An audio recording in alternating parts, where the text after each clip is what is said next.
Day 358. Habakkuk 1-3. This is the burden that Habakkuk the prophet received in a vision.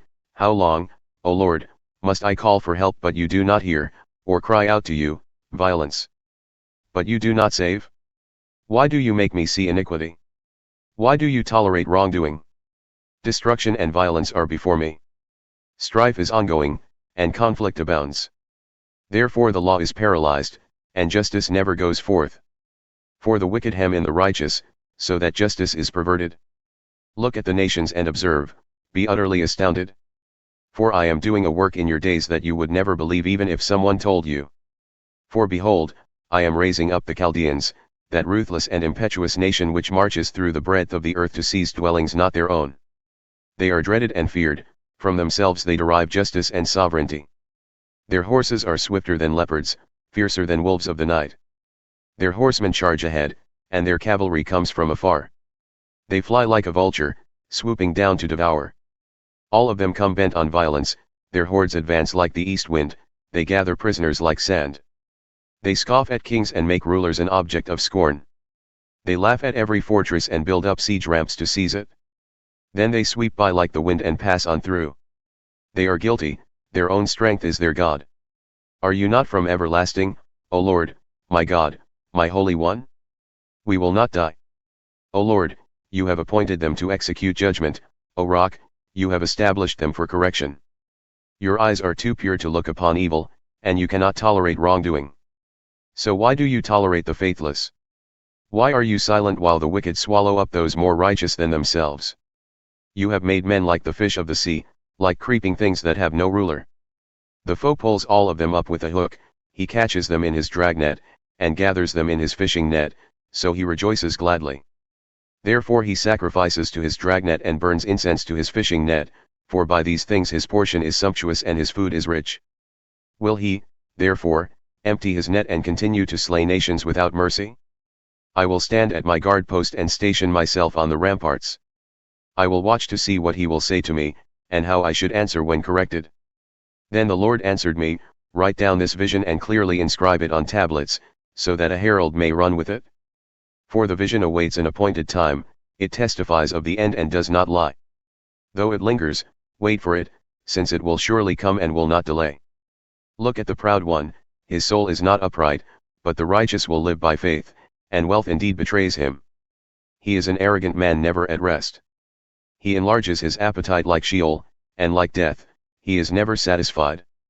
He gathers all the nations to himself and collects all the peoples as his own. Will not all of these take up a taunt against him, speaking with mockery and derision? Woe to him who amasses what is not his and makes himself rich with many loans. How long will this go on? Will not your creditors suddenly arise and those who disturb you awaken? Then you will become their prey. Because you have plundered many nations, the remnant of the people will plunder you, because of your bloodshed against man and your violence against the land, the city, and all their dwellers. Woe to him who builds his house by unjust gain, to place his nest on high and escape the hand of disaster. You have plotted shame for your house by cutting off many peoples and forfeiting your life. For the stones will cry out from the wall, and the rafters will echo it from the woodwork. Woe to him who builds a city with bloodshed and establishes a town by iniquity. Is it not indeed from the Lord of hosts that the labor of the people only feeds the fire, and the nations weary themselves in vain? For the earth will be filled with the knowledge of the glory of the Lord as the waters cover the sea. Woe to him who gives drink to his neighbors, pouring it from the wineskin until they are drunk, in order to gaze at their nakedness. You will be filled with shame instead of glory. You too must drink and expose your uncircumcision. The cup in the Lord's right hand will come around to you, and utter disgrace will cover your glory. For your violence against Lebanon will overwhelm you, and the destruction of animals will terrify you, because of your bloodshed against men and your violence against the land, the city, and all their dwellers. What use is an idol, that a craftsman should carve it, or an image, a teacher of lies? For its maker trusts in his own creation, he makes idols that cannot speak. Woe to him who says to wood, awake, or to silent stone, arise. Can it give guidance? Behold, it is overlaid with gold and silver, yet there is no breath in it at all. But the Lord is in his holy temple, let all the earth be silent before him. This is a prayer of Habakkuk the prophet, according to Shigionoth. O Lord, I have heard the report of you, I stand in awe, O Lord, of your deeds. Revive them in these years, make them known in these years. In your wrath, remember mercy. God came from Teman, and the Holy One from Mount Paran. Selah. His glory covered the heavens, and his praise filled the earth. His radiance was like the sunlight, rays flashed from his hand, where his power is hidden. Plague went before him, and fever followed in his steps. He stood and measured the earth, he looked and startled the nations, the ancient mountains crumbled, the perpetual hills collapsed. His ways are everlasting. I saw the tents of Cushan in distress, the curtains of Midian were trembling. Were you angry at the rivers, O Lord? Was your wrath against the streams? Did you rage against the sea when you rode on your horses, on your chariots of salvation? You brandished your bow, you called for many arrows. Selah. You split the earth with rivers. The mountains saw you and quaked, torrents of water swept by. The deep roared with its voice and lifted its hands on high. Sun and moon stood still in their places at the flash of your flying arrows, at the brightness of your shining spear. You marched across the earth with fury, you threshed the nations in wrath. You went forth for the salvation of your people, to save your anointed. You crushed the head of the house of the wicked and stripped him from head to toe. Selah. With his own spear you pierced his head, when his warriors stormed out to scatter us, gloating as though ready to secretly devour the weak. You trampled the sea with your horses, churning the great waters.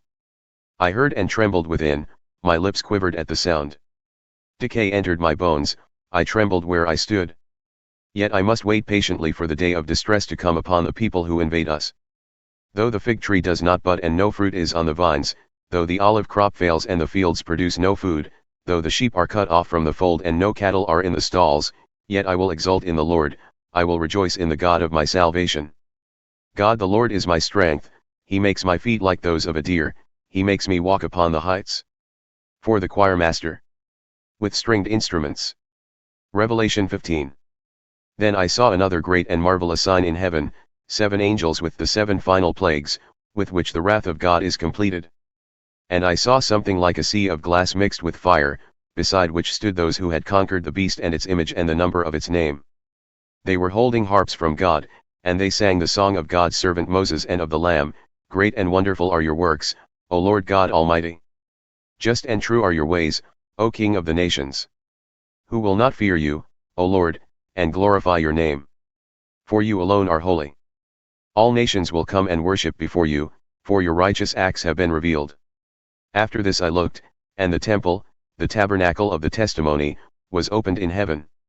And out of the temple came the 7 angels with the 7 plagues, dressed in clean and bright linen and girded with golden sashes around their chests. Then one of the 4 living creatures gave the 7 angels 7 golden bowls full of the wrath of God, who lives forever and ever. And the temple was filled with smoke from the glory of God and from his power, and no one could enter the temple until the 7 plagues of the 7 angels were completed.